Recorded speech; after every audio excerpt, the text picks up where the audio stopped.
If you think peptides are just healing messengers, this video is for you. And if you don't understand genetics, if you don't understand peptides, I'm here to explain that for you. I'm gonna do 3 things in this video. I'm gonna explain to you how peptides work, different types of peptides and how they work, and also give you an example of how this could cause problems with something like BPC 157. And I'm going to try to explain it very simply. Peptides.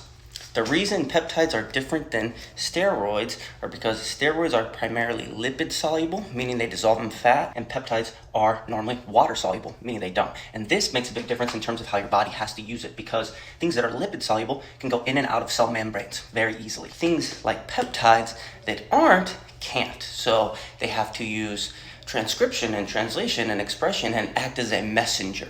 The way peptides do this is 2 different ways, and it depends usually how big the peptide is. You have tiny guys like epitolin. They're very short chains. They're actually small enough that they can slip through the cell, they can slip through, and they can actually attach to the helix of your DNA and create real transcription. This is real changes. But then you have the bigger ones like BPC 157. These are translation. So instead of getting in there and manipulating, they essentially receive a message and then eventually cascades to genetic expression. Okay, so they're both forms of DNA/genetic manipulation expression, whatever you want to call it. This might sound great on paper. Like, oh my gosh, we can like hack our biology almost.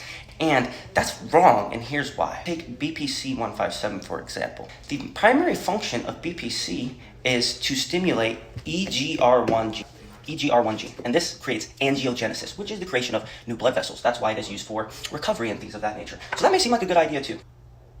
I'm a little spun up right now. I got this caffeine. We know the body works in cycles, so there is a co-repressor gene responsible for telling your body to shut down the production of these new blood vessels. This gene is NAB2. Now, here is where the problems can happen. NAB2 gene is a co-repressor signaling this stop, okay? Now, if there are any problems with this gene, it could create something really bad. So, for example, NAB2 gene requires zinc and copper, and there are potential genetic mutations in this gene. They're anomalies, so you got to be careful. Also, hypermethylation. Hypermethylation is a process in which it's kind of like glue for your genetics, and this comes from chronic oxidative stress, heavy metal accumulation, and systemic inflammation. This is most people. This is most people in that box, what I just meant, especially if you're running other things. You are a body of this. So the odds that this gene isn't working as well is very high. And this creates a big issue because if your body continues to produce these new blood vessels, anything can have access to these, including tumors. So if you have this co-repressor mutation or it's not working, you're potentially opening the window for an endless supply of new blood vessels to directly attach to a tumor. This is not fear-mongering. This can actually happen. I hope this helps. There are real risks involved, and I am generally trying to educate and help y'all.